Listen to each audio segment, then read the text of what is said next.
The Fourier Transform is a cornerstone of modern science and engineering, allowing us to dissect and understand the hidden frequencies within any complex signal, from sound waves to financial data. But beyond its often intimidating mathematical formulas lies a profound and elegant geometric intuition. In this video, we'll unravel precisely how this powerful tool geometrically decomposes any signal, effectively transforming it into a simple, coherent sum of sines and cosines. Prepare to fundamentally shift your perspective on what a signal truly represents. At its core, a signal is simply a function. Imagine a varying voltage over time, or air pressure changing as sound propagates. These are functions of an independent variable, often time.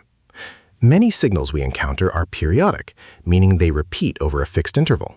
Even non-periodic signals can often be analyzed over a finite segment as if they were part of a larger periodic function.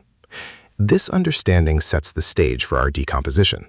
Our fundamental building blocks are the simplest, purest waves, sine and cosine functions. A sine wave oscillates smoothly between a maximum and minimum value, characterized by its amplitude, which dictates its height, its frequency, which determines how often it repeats, and its phase, which shifts its starting point. Cosine waves are simply sine waves shifted by pi/2 radians.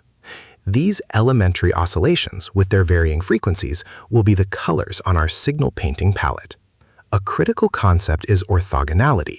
In vector spaces, orthogonal vectors are perpendicular and independent. For functions, two functions are orthogonal over an interval if their dot product, represented by an integral of their product, is 0. Crucially, sine and cosine waves of different integer frequencies are orthogonal over any integer multiple of their fundamental period. This property means they don't interfere with each other when we try to measure their individual contributions to a complex signal. Think of trying to find out how much of a certain direction is present in a vector. You'd project that vector onto a unit vector in that direction. The length of the projection tells you the contribution. Similarly, the Fourier transform projects our complex signal onto an infinite set of basis functions, our sines and cosines of different frequencies. Each projection measures the amount of that specific frequency component present in the original signal. In continuous functions, the integral takes the role of the dot product. To find the amount of a specific sine or cosine wave in our signal f of t, we multiply f of t by that sine or cosine wave and integrate the result over a period. If the signal contains that frequency, the product will tend to accumulate constructively, yielding a non-zero value. If it doesn't, the positive and negative parts will cancel out due to orthogonality, resulting in 0. While sines and cosines are intuitive, mathematics offers a more compact and elegant representation, complex exponentials. Euler's formula, e to the I theta equals cosine theta plus I sine theta, beautifully unites these functions. Instead of tracking separate sine and cosine components, we can think of our basis functions as rotating vectors in the complex plane. This simplifies the geometry dramatically, allowing us to deal with both phase and amplitude in a single complex number. With complex exponentials, the Fourier transform of a function f of t is given by f of omega equals integral from -infinity to infinity f of t e to the negative I omega t dt. Here, omega represents frequency.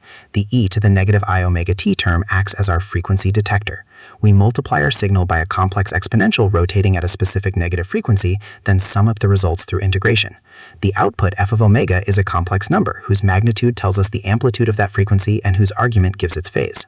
Imagine the term f of t e to the negative I omega t as painting a path in the complex plane.